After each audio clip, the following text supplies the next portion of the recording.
సంక్రాంతి వేళ liquor syndicate కి దాసోహం అయ్యింది చంద్రబాబు ప్రభుత్వం.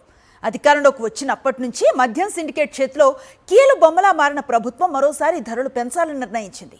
ఇంకోవైపు బార్లకు అదనపు రిటైల్ ఎక్సైజ్ ట్యాక్స్ ను రద్దు చేసింది.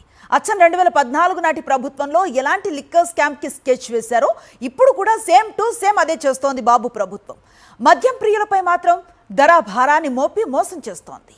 సంక్రాంతి పర్వదినం సందర్భంగా రైతులకు, మహిళలకు, యువతకు ఎలాంటి గిఫ్ట్ ఇవ్వని చంద్రబాబు ప్రభుత్వం లిక్కర్ సిండికేట్ కి మాత్రం బంపర్ ఆఫర్ ఇచ్చింది. కేబినెట్ సమావేశం పెట్టి మరీ మద్యం మాఫియాకి మేలు చేసింది. బార్లపై ఉన్న అదనపు ఎక్సైజ్ రిటైల్ ట్యాక్స్ ని రద్దు చేస్తూ మంత్రివర్గ సమావేశంలో నిర్ణయించారు.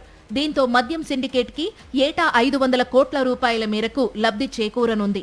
అంటే ఖజానాకు 500 కోట్ల రూపాయల మేరకు నష్టం వాటిల్లనుందని ఎక్సైజ్ వర్గాలు చెబుతున్నాయి.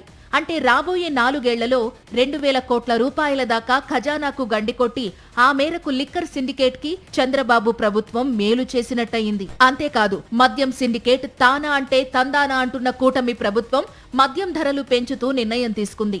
ఎన్నికల ముందు మద్యం ధరలు తగ్గిస్తామని హామీ ఇచ్చిన చంద్రబాబు ఆ హామీని బుట్టదాఖలు చేశారు. బాటిల్ కి 10 రూపాయలు పెంచుతూ నిర్ణయం తీసుకున్నారు. చంద్రబాబు ధరల పెంపు నిర్ణయం కారణంగా సంవత్సరానికి సుమారు 3000 కోట్ల రూపాయల మేరకు మద్యం బాబులపై భారం పడనుంది. ఊరు వాడ నడుస్తున్న బెల్ట్ షాపుల్లో ఈ ధర మరింత పెరగనుంది. చంద్రబాబు ప్రభుత్వం ఎప్పుడు అధికారంలోకి వచ్చినా లిక్కర్ సిండికేట్ కు ఆయాచిత లబ్ధి చేకూరుస్తుందనే విమర్శలున్నాయి. గతంలో 2014-19 మధ్య చంద్రబాబు ప్రభుత్వంలో కూడా ఇలానే యథేచ్ఛగా లబ్ధి చేకూర్చారు.